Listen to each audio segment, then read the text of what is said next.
You are listening to the Bob and Kevin Show with Bob Baty-Barr and Kevin Giszewski. Each week we cover relevant tech and social issues related to technology. Our website is bobandkevin.show, and our episodes can be found virtually on any podcast network. Be sure to follow us on Twitter, Instagram, and Facebook. Just search for Bob and Kevin Show.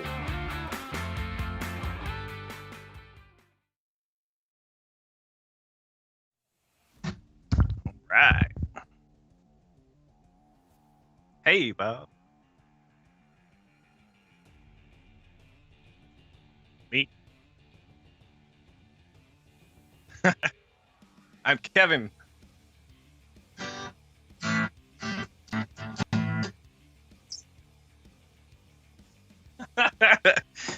Gosh. I'm a producer's nightmare. What are you doing over there?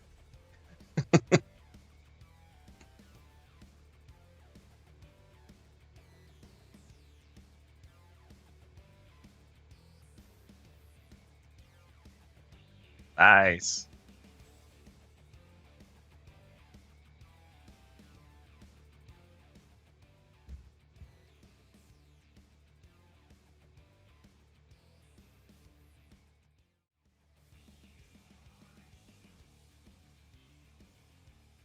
Well, it's a Friday. I was telling you in the pre-show, I'm just trying to decompress from a fun week of not funness and trying to stay on point here with tech and things like that. So the most interesting thing that's happened this week is we finally had some sort of tangible, if you will, reaction to Dear Leader and his accounts. So quite interested to see where that sort of pans out. What about you?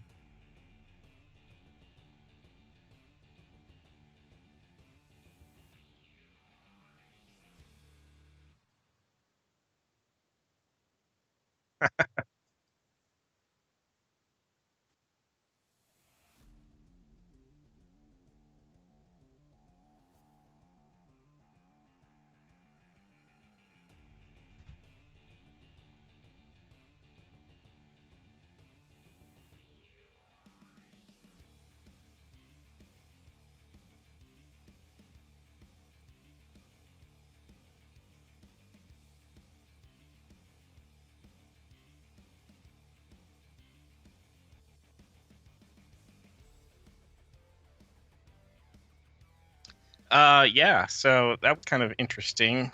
And, people are already saying, Facebook's doing that because they're under scrutiny for the monopoly thing, and they want to put their best foot forward for those coming to power.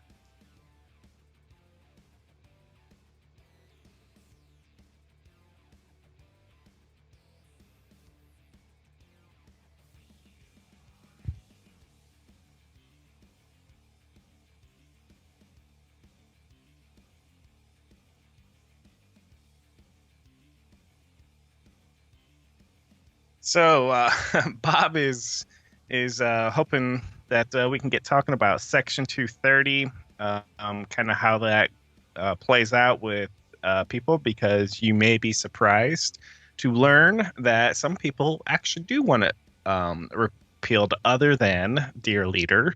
And let's see, other things that we'll probably get into today. Oh, I don't know. It's been a trying week. Maybe we talk about a little bit more about what happens with Facebook and Twitter and celebrity politician accounts, if you will. And then, is this the year that we finally gave up on privacy? That's kind of something Bob is dropped on me a little bit here, and I want to say bluntly, I hope not, but I may be losing this battle ever so quickly. What do you think, Bob?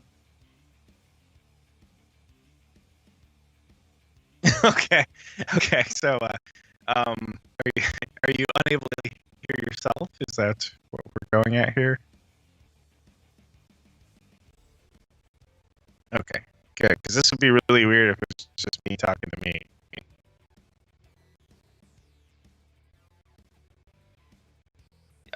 Oh, that's fun.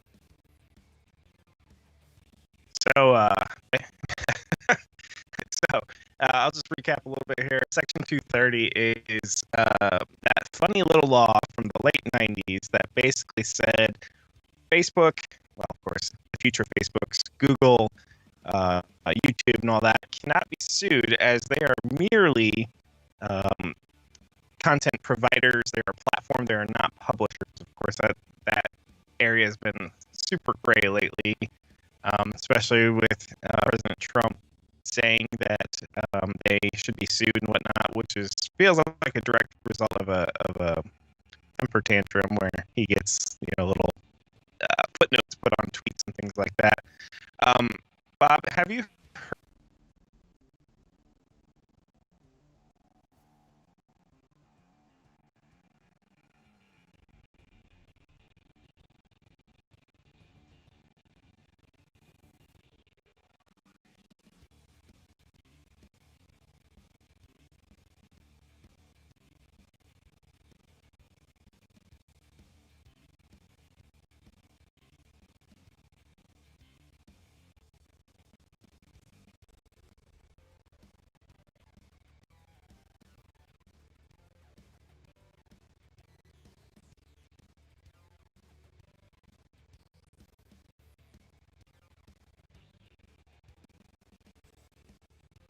So do you think, and let's just speculate a little bit, let's look into our crystal ball. Do you think the Biden administration or future administrations will do policy by Twitter, or will they do something else?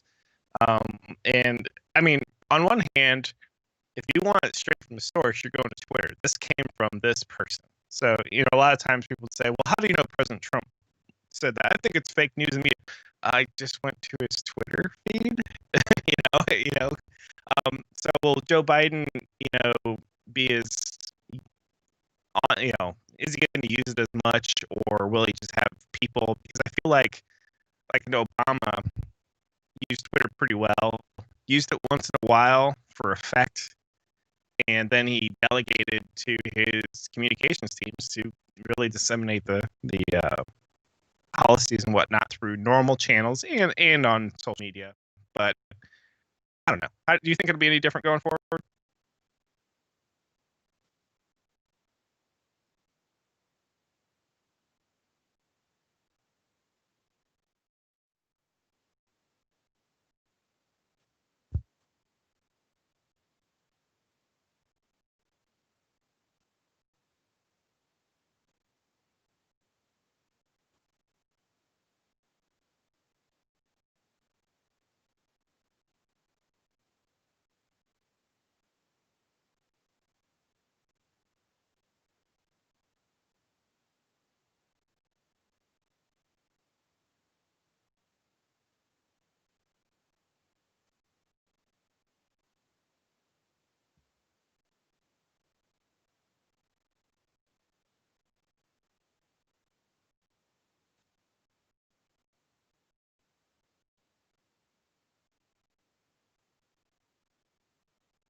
Well, I think any world leader or state leader, if you say something in the public domain, no matter if it's on Twitter, on a napkin written hastily, I think it's gospel because you're a person of authority. It's always on the record as your public official. So I don't know that he I don't know that that's necessarily true. Just because, he said on Twitter, so therefore it's law or it's an executive order. Because if that were true, why have executive orders and things like that? So I think it's a very good indicator from this particular president. If he says it on Twitter, it's going to happen. But I think a future Joe Biden will use Twitter and things like that in moderation when we have national tragedies, when we have special events. Because if you tweet 600 times a day, it's just noise. It doesn't matter anymore. So I don't know. I really think that Biden will do a better job of it, and he'll use his press secretaries and things like that to actually communicate these things much better. When you have a press conference with the Biden administration on TV, it will no longer be about News and adversarial relationships with CNN and blah blah blah, it'll actually strangely go back to being substance. So that's what I think.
Yeah. So um, I really do think my bet will hold pretty true that, and I'd have to review the tape. Basically, on inauguration day. Why can't I say that word? That's when Twitter will pull the rug from him, and it won't be because of what's already happened. Even though I think they've got plenty, it's because Trump can't be saved from himself, and he will do yet something else stupid. He did announce today, of course, he's not going to be at the election. Why not? That doesn't help. You know, come on, man, build some bridges here, shake some hands, be like, yeah, it was a good fight or whatever. You know, congratulations, any of that. But no. So actions mean a lot here. I realize we're getting into some juicy stuff here, but to pull it back to tech, yeah, I still think basically Nation Day he's going to say something stupid and then get banned later that day for life, and that'll be that. Yeah.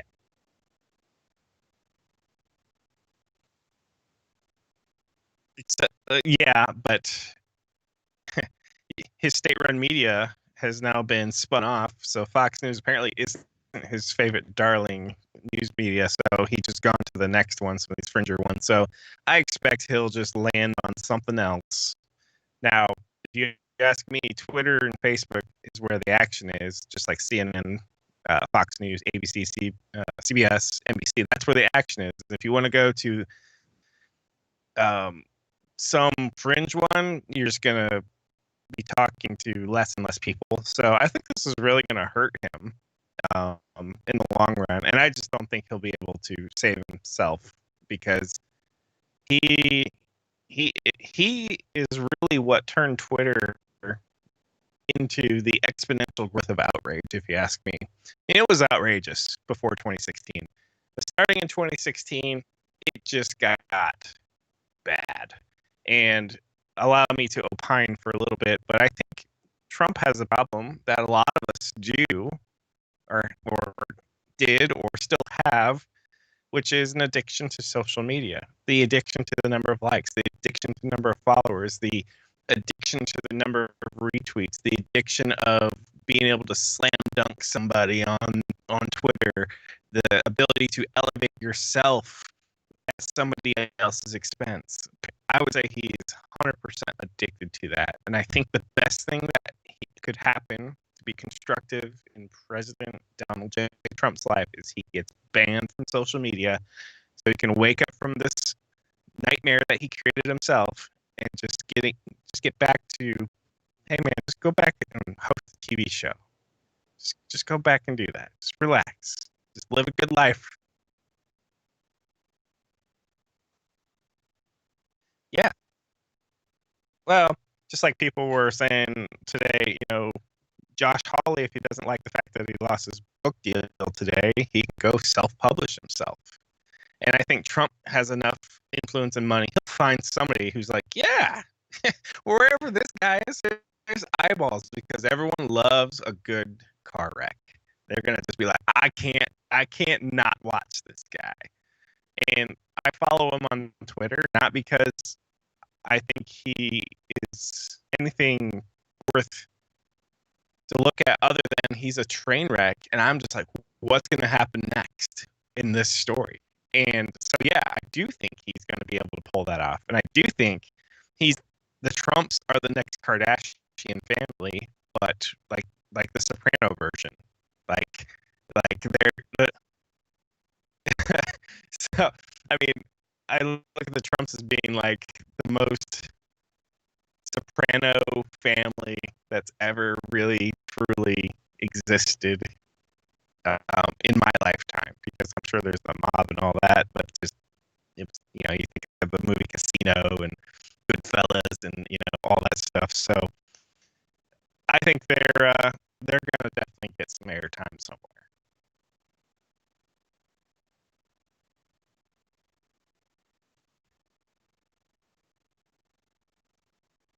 I sure can.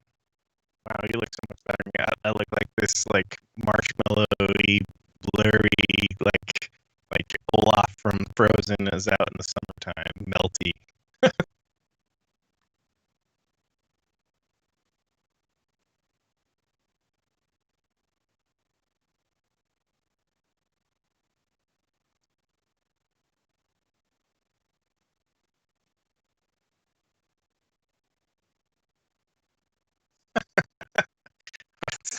We can't be disappointing anyone. That's great. So, all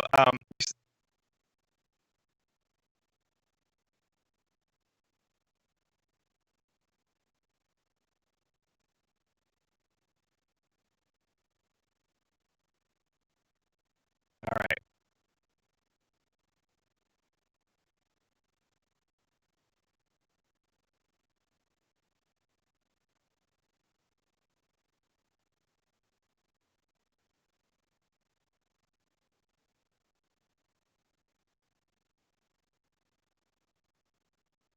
I sure do.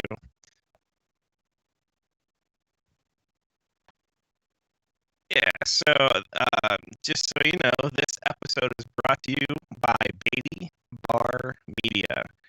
And who is Baty-Barr Media? Well, it's this guy we know named Josh. In fact, it's Bob's son, Josh. But he's not just some guy.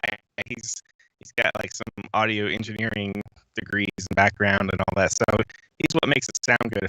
If only he could help our video. But the only thing that's going to help our video right now is if Kevin gets old Uncle Elon to give him a little bit of Starlink. You hearing me out there, Mr. Richest guy in the world? Okay, so that's right.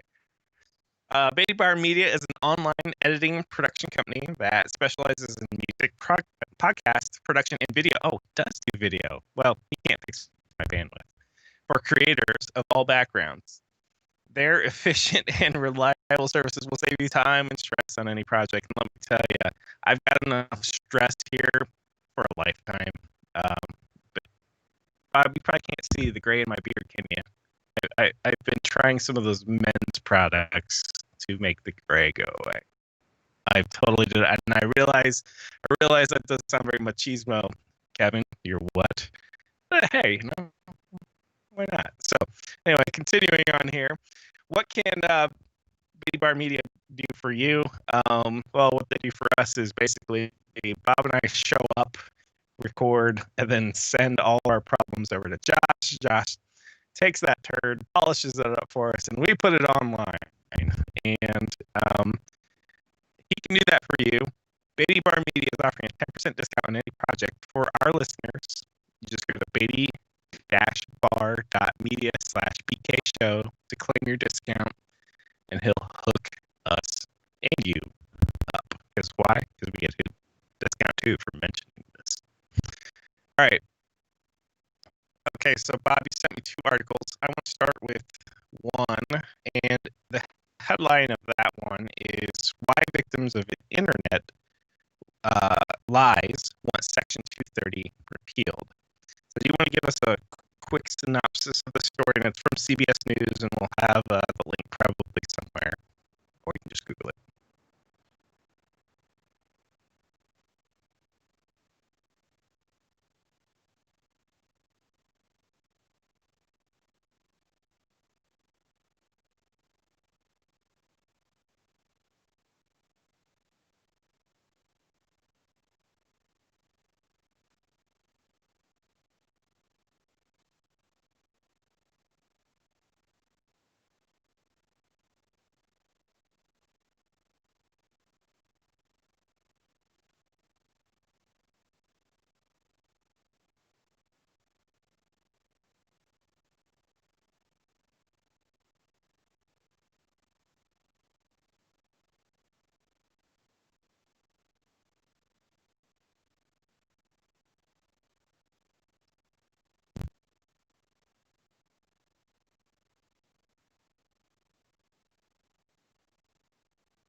All right.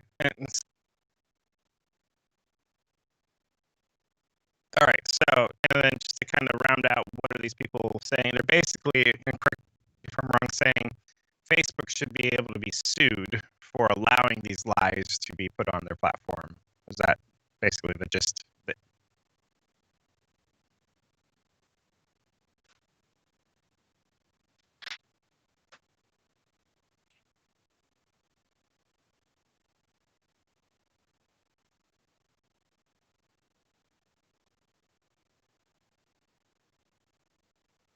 All right. I'm going to ask some questions, and they're going to sound ridiculous, potentially. So if you don't mind, play along, Bob. So we've got Facebook, who has a product, and people come and use this product, and people are mad at the way people are using the product, in a sense. Is that kind of making it general and generic? Does that sound right to you?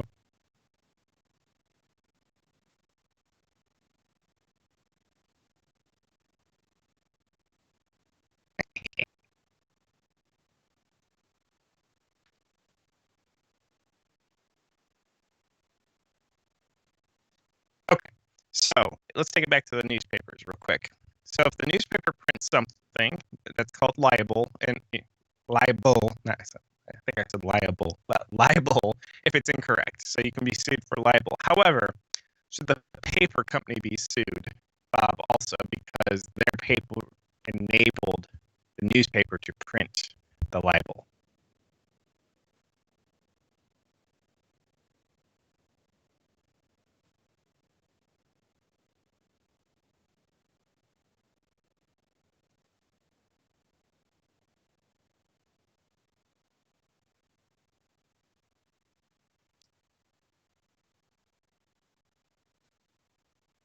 So you're seeing where I'm going with this. So therefore, by your logic, and I agree, the logging company who created the paper, which then was turned into a newspaper, should not also be held liable. We kind of have a line in the sand, right? Okay. And since you brought up Sandy Hook, this one's going to be like, ugh, Kevin, are you really asking this? So, gun manufacturers, should they be held responsible for the murders that are perpetrated with their weapons?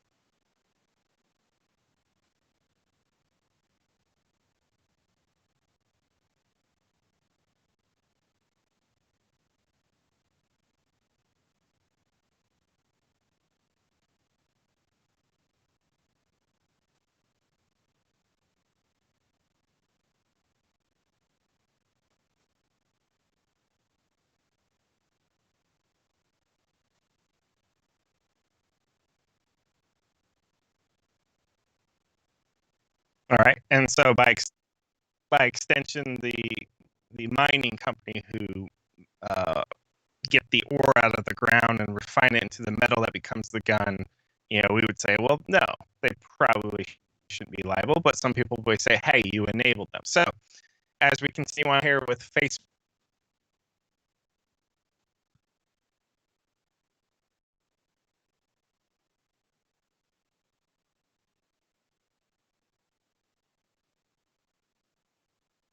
but they sold their paper to that one. They should have known that that newspaper prints libelous stuff. We sold metal to the company that sells guns.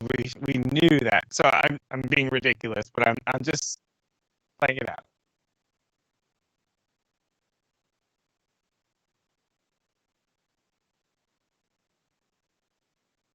Right.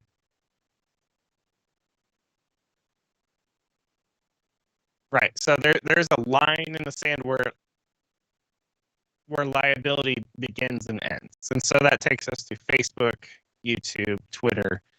We would say right now that line in the sand is in front of Facebook, Twitter, meaning exclusive. They're actually in the safe zone. So you already mentioned one of my things. If Facebook weren't in this bubble, the line then gets moved back to, well, the internet provider. They're moving the bits. They are excluded from this because they're just providing internet, how Facebook uses the internet, and then also by ridiculous extension, the power company who creates the electrons that eventually become the internet. You know, so what we're saying here, or what this article is saying is, and what President Trump was asking or demanding, I think, is Facebook and Twitter we should move the line behind them, meaning they are not absolved from this, right? So they become the New York Times, they become whatever, and then that's the delineation, right?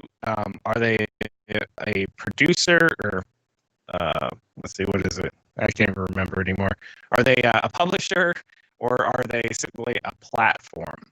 And of course, their lawyers will say, "Oh, Mark, and Jack, you should always say we're a platform because that gets us into the Section 230 immunity."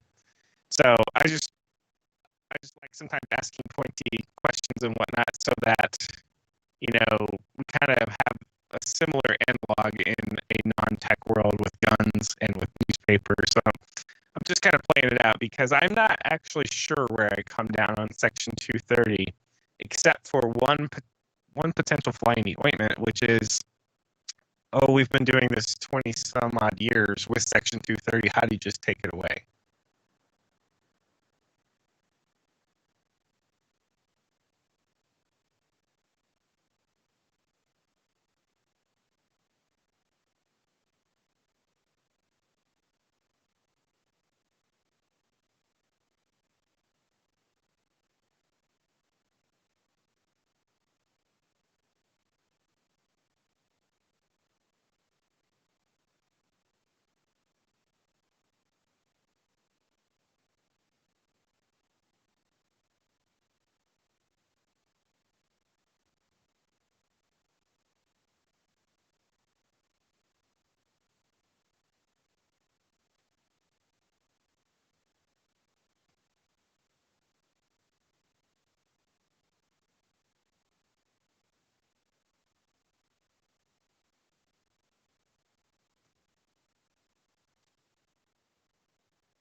All right. So, and now for something similar yet completely different, but within the bubble here, I'm not changing topics. Pornhub, not that long ago, MasterCard pulled out of their website and then PayPal a few years ago, and it got Pornhub to get rid of most of their content because why? It was unverified content. It was just a free for all. Literally, you could upload anything, and then they would just show it. So if you remove Section 230, what happens with, say, Facebook or YouTube? Let's go with YouTube. Would you basically YouTube becomes liable for any video posted to their platform, and then you'd mention, well, it's just so big and we just can't be expected. Maybe that's a good thing. Maybe this breaks up the monopolies, because if YouTube can no longer say it's too big, we can't possibly look through it all. Maybe they say, well, guess what? You are liable for it, and you maybe only have 100,000 videos. And guess what? Now there's other YouTuber or YouTube platform or similar platforms, and they're in charge of their 100,000 videos because that is manageable. And then there's this other platform. So maybe it's also a weird case to allow monopolies to not exist by getting rid of Section 230, because now you're forcing your platform folks to actually have to deal with what's on their platform and actually manage it. And if it's too big for it, you don't just say, oh, well, it's so big and we're making so much money. Well, at least we can't get sued, right? Now you can get sued. So part of me is actually in favor of repealing Section 230 for reasons of monopolies. Is that a crazy thought?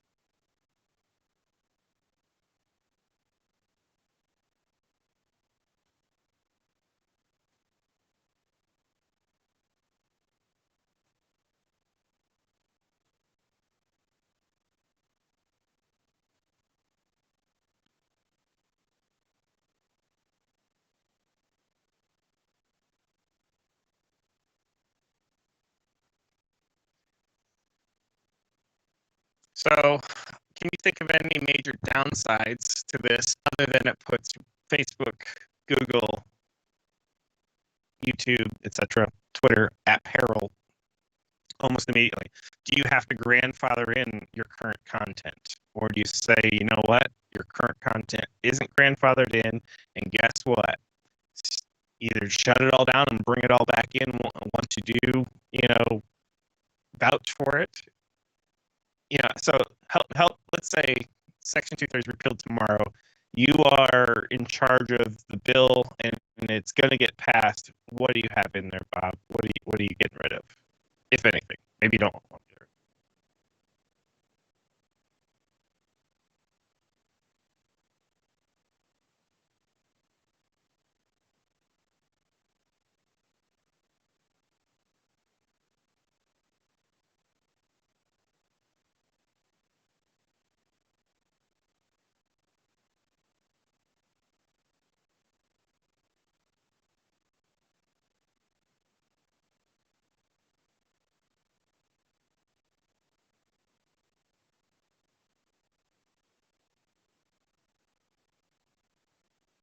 So if I were to create a website of nothing but woodworking videos, really good at woodworking videos, we knew blah, blah, blah, I think that would become a niche. And if you had another website that was really good at, whatever, that become niche, because then you can actually manage the content because you have content experts. I can't imagine a scenario with Facebook or YouTube specifically where they could even hire the right amount of people because their platform is anything goes. So I think in a twisted way, I did not expect to kind of like be in favor of Section 230 before we started this podcast, because I just hadn't really thought too much about it. Maybe we do need to get rid of it. Maybe it is the reason that is basically no resistance to Facebook or YouTube out there because we've basically taken away what? Liability. We've taken away, I mean, just think of the insurance most companies have to have, and they make decisions based on risk and things like that. So I really feel like 230 in a way has shielded, and maybe this is like, well, duh, Kevin, that's what Section 230 is, shielded these companies from liability, and maybe we do need to put them in some sort of peril just like the rest of us. And we make decisions based on, well, that could get us in trouble. That could be bad for business, et cetera, et cetera. But dang it, Bob. I think you might have changed my heart and mind. But I know that you and I have had this conversation before. And I knew where you kind of stood. And I knew that you kind of had reluctantly, whether you wanted to or not, kind of realized that, maybe this 230 needed to be there. But I was really hoping by sharing that article and that approach to it that you would kind of see it that way too. That, soften up a little bit on it. Yeah, the article itself doesn't really move me a whole lot because,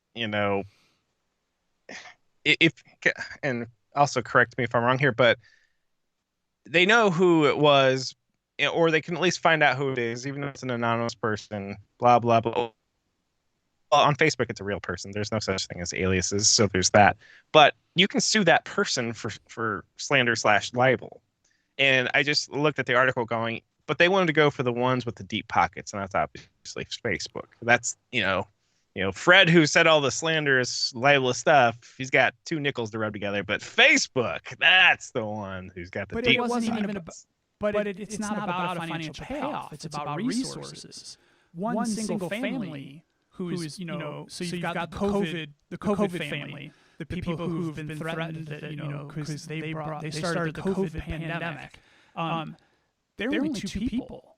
They're only 2 people plus a law firm. You can't. That stuff travels so fast across the internet, and anybody who retweets it, reposts it, or adds their own social commentary to it, there's no way that one individual or that one individual in a law firm can track all those people down and cease and desist them. We're not talking about the financial part of it, but if you go for the head of the dragon, where that vehicle is the vehicle that allows them to do these kind of things, that allows the flat Earth conspiracy to spread around the globe. See what I did there?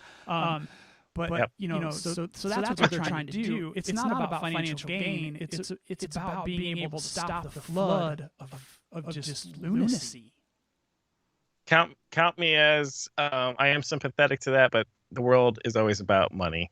They want that obviously because that makes them look bad, and if it's not true, it comes back to our conversation of, Bob, I can just keep a diary in a server in a database of you and anyone I know, and I can just start licensing access to this server and be like, yeah, Bob this, and then you're like, hey, is that what are you saying about me, and is it true? Hey, you gotta in fact, if you want to know what I'm saying about you, you gotta sign up for a subscription, then you'll know.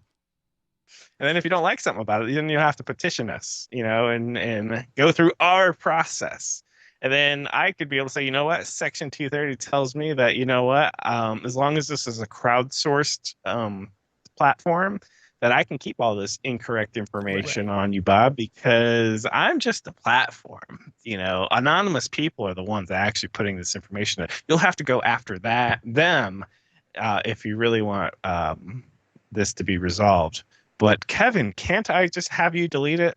Well, I could, but we have policies, and the policies don't allow you to change it. You're going to have the person who posted it decide they want to change it.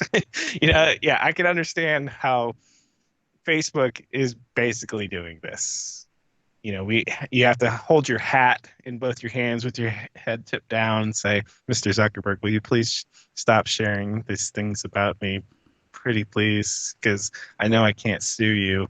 And it's at the mercy of you and your platform and your billions of dollars protecting shareholder value. But would you please stop doing this? And they can say, nah.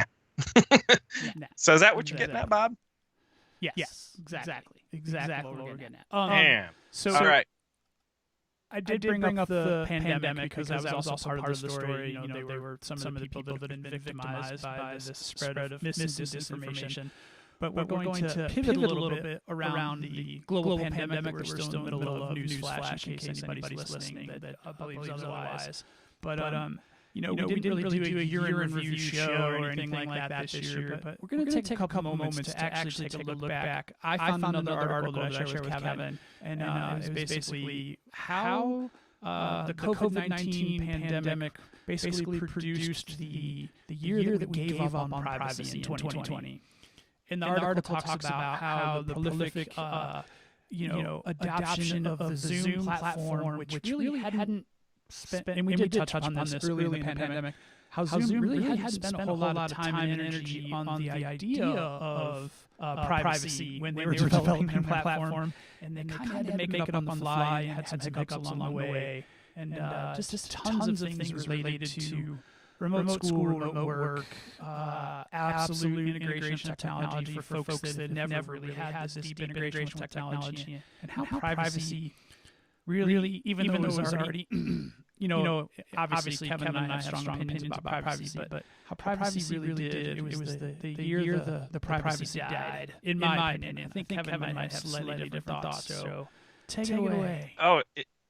Well, it may have died, but it doesn't mean I'm okay with it, and nor should we give up the fight, because at some point, there's got to be, just like we talked about Section 230, at some point, we got to put our foot down and say, this is the line. You keep crossing this tech company, you were in the wrong. The problem America has is we don't have any lines in the sand.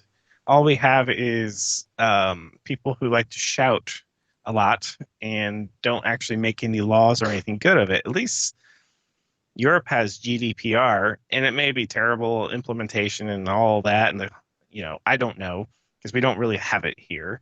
But I think we need to start with defining what we should be allowed to do and what we should be able to keep private, because right now we're still in that free-for-all. Well, there's no law, I guess we're going to do it. And that's like the wet dream of a lot of libertarians. Oh, keep it as anarchy as possible, free market. That's what we want. Innovation, because everyone says, oh, well, the less rules you have, the more you innovate. Well, that's true. And the more blood-sucking vultures you also give birth to. So at some point, we got to decide whether or not we're okay with blood-sucking vultures or something else. And I don't want to give up and be like, well, the vultures are here. What are we going to do about it? Shrug my shoulders and go, well, at least I got streaming. I don't want that. Bob, is privacy dead? Oh, well, privacy's been dead. I just thought it was I mean, we could. You just want to get me riled up, and it worked. Well, but the whole thing is that, all right, so I'm going to take a sharp backwards turn on this, is that, that time I mentioned that we didn't do a year roundup thing. We didn't do any kind of flashback because, to be honest, when I suggested it, Kevin kind of was like, meh. And then I kind of came around to that idea too. And you see that in tech media, all media, they really forced some hands here. And I think, they came together around some ideas about, Zoom having trouble with privacy, and they decided that they were that Recode was gonna put their stake in the ground and say that 2020 was the year that privacy died, and privacy's been dying a slow death since the early 90s, as far as I'm concerned. Well, I think we just need to have some real talk with some people who understand technology, with the lawmakers, and allow people to opt in and opt out of data collection, similar to what GDPR is. And it should be easy to do. It should be overt. It shouldn't be like this really, how did you do this? Maybe we have a do not track list. Wait, I think we do somewhere, but it's not respected. iOS, God bless them. I hate Apple for a lot of reasons, but I like them for the whole idea that they told Facebook to pound sand with iOS 14 and be like, nope, we're going to tell these people you're grabbing their information and you have to have a little blurb of tell them what you're going to use their information for. Good on. I mean, it's a good start. It's not the end all be all, but on my phone, my 5 going on 6-year-old Android phone here, I don't have the option to be like, you know what? No, stop sending my information. They're taking it without permission. And I think we just need to have some sort of not global, at least national standard of here's what the protocols are, just like we have HIPAA and things like that. Here's what the protocols you need to do to handle information, and it needs to be revoked. Period. End statement. Well, it's funny that you brought up GDPR and a national standard. Do you remember way, way back? It seems like it was about a half decade ago now, but it was only 12 months. 2020 started with California announcing their data privacy standards, which was very much in line with GDPR, but it was just for the state of California. Do you remember that? Vaguely, and now that you bring that up, of course, I have a question, Bob. How's that going? Well, I think within the borders of the state of California, I think it's going as they had intended. I think the big takeaway is that other states were preparing to follow suit, larger states, and then the pandemic came, which is theoretically, we don't know this to be true 100%, but the theory is that those legislations, those bills were put on hold because there was so much of a focus on how to deal with the pandemic. So once we do start to normalize, hate saying that term too, it may give legislators time to refocus on implementing. But the fact that it's got to be done on a state by state, why can't we just leapfrog? I mean, GDPR was all of Europe, right? The European Union. Yes, and it applies to their citizens regardless of borders, which has its own problems, right? Because if you're a European citizen and you're in the United States, technically that's supposed to apply to you too. But that being said, I have a problem with doing state by state for obvious reasons, because the internet is considered interstate commerce, not per state commerce, not intrastate. So we need a national standard, because we can't have 50 different laws. It's just untenable.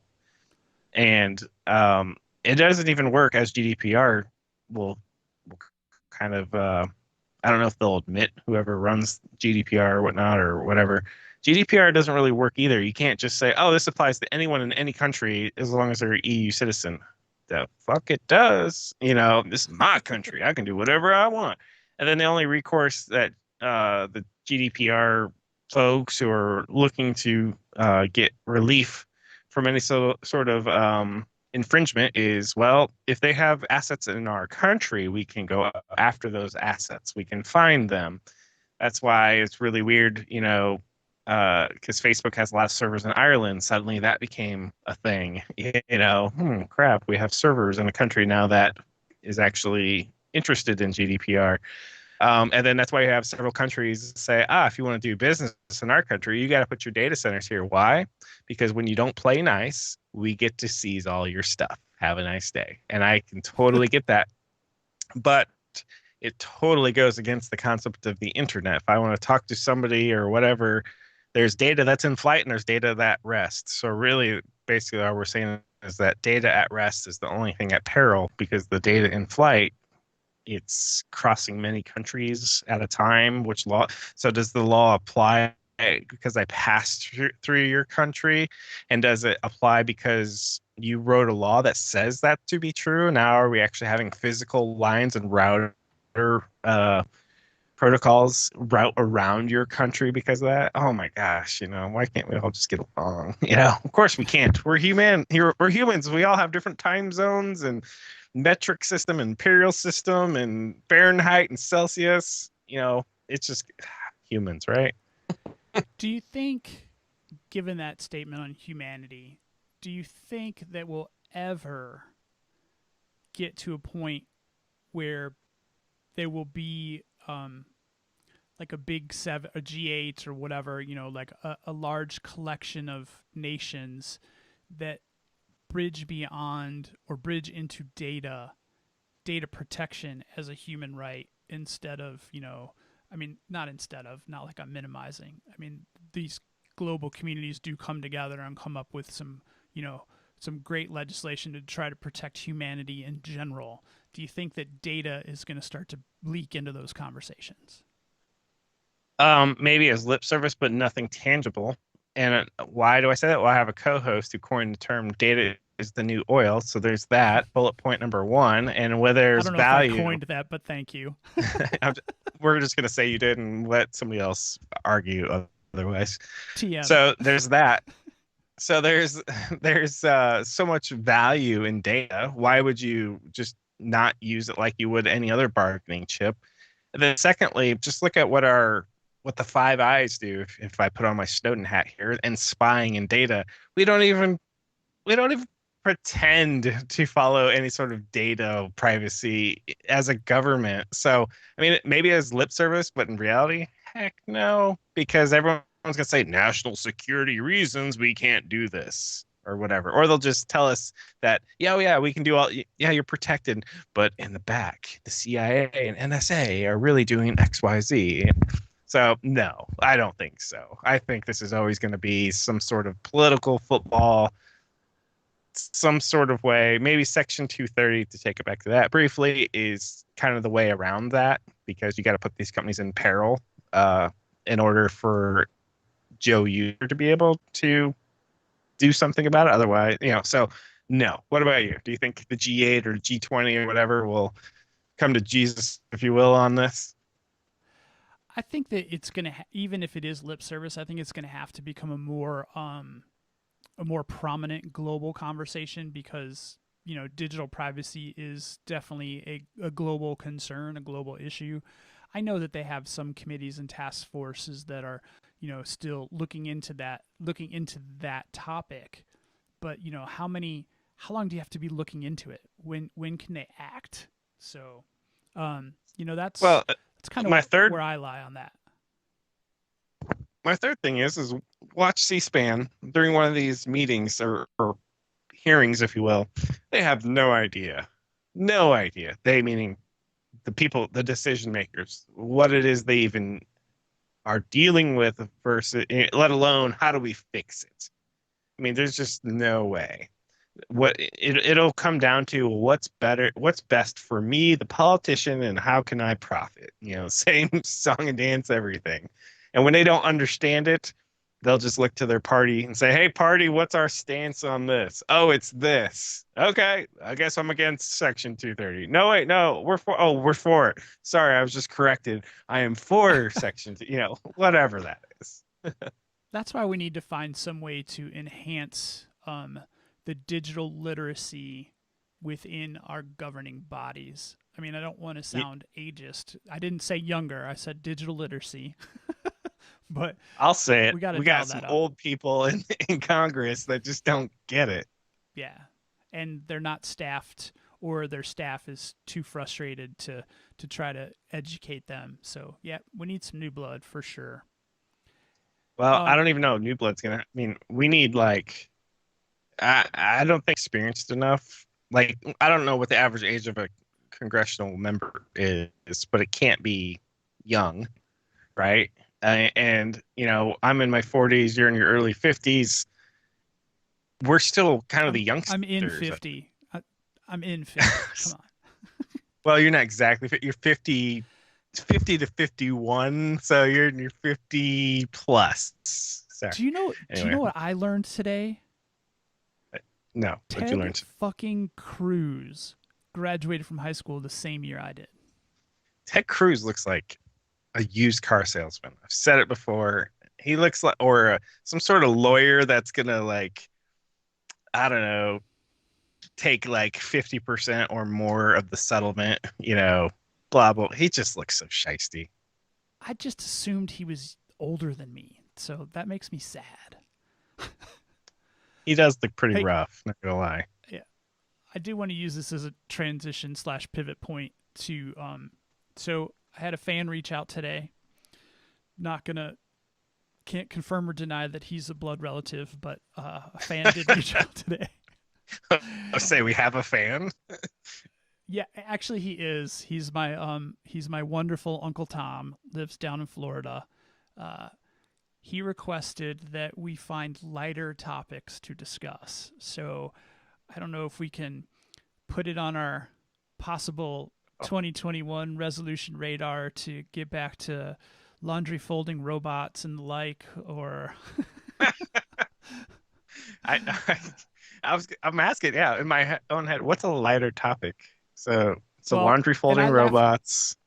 I laughed too. I said, we're talking about technology, and there's not a whole lot of lightness in technology right now with data privacy issues, the way that the internet can influence thought and action, the way that the machinery behind the internet is designed specifically to influence thought and action. So, I mean, there's a lot of dark topics. So I get the pureness of heart where he's coming from. And in my pureness of heart, I would love to get back to some of those lighter topics too. I just don't, they're just not on the surface and easy to find. Like, I don't want to be that news segment that throws in the, hey, and here's your 15 seconds of puppies in a pile. Yeah, so what you're telling me is the fan of the show has got a list of topics clearly ready for us because topics are easy. No, because he's a true fan of the show. He's very much like us in the regard that he doesn't have a list of topics either. Yeah, so by the way, topics are hard. In fact, half the time Bob and I are like, what are we going to talk about? Because as much as our fan likes the lighter stuff, there's a lot of lighter stuff shows out there. There's This Week in Tech type shows. There's, hey, did you want to code with that new technology thing shows. There's not a whole lot of people asking tough questions. That's kind of what we do. So I'm not saying it's wrong. I'm saying, gosh, I'm trying to think of some good topics. So we'll take that to task here, I think. Just not right now. That being said, if the producers at Twit would like to pick up the Bob and Kevin show and pay for Kevin to have some higher speed internet, we'd totally oblige. Totally would. All right, Bob, what else we got? I got nothing else left today. I get a little exhausted trying to figure out my audio, and I still don't know if it made it to the live stream, but I do know it's being recorded for Josh, so I think we're good there. That brings up a really good topic, though. If you're watching the live stream and you're not hearing my voice, I'm going to ask Kevin to repeat this when I'm done. If you just found us on Twitch, Periscope, YouTube, or Facebook Live, we're actually a podcast, and we can be found all over the place. bobandkevin.show is the actual website address, but you can find us on Apple Podcasts, Spotify, just Stitcher, you name it. Pandora, we're on iHeartRadio. You can talk to your digital assistant and ask her to play the Bob and Kevin show, or them to play the Bob and Kevin show, and all of a sudden the latest episode will come up. So, Kevin, I'm going to ask you to repeat that just in case my audio is not going over the live stream. Is there a copy paste version of that? So I got to be honest with you, Bob. If it's only been my voice this whole time, people dropped off a long time ago. But you can still find us on our podcast at bobandkevin.show and a bunch of other places. In fact, if you just Google Bob and Kevin Show, somehow, some way, by some grace of some Section 230 protected search engine, we show up very relevantly at the top. Pages and pages and pages of places to capture the Bob and Kevin show. Yes. We have many dozens of people who listen. Yes, we do. We're slowly growing, and we're hoping this live stream stuff gets it. And maybe one of these days, Bob will figure out how to work the switcher machine. and Elon, if you would please return some of my phone calls, I do need some better internet here. Yep, and flip us a couple Bitcoin, because I know you got some to spare. All right, I think we're heading out of here. Catch us in a week or two. We'll get this live stream thing figured out. But listen to us wherever podcasts are found. Have a great week. Say goodbye, Kevin. Goodbye, Kevin.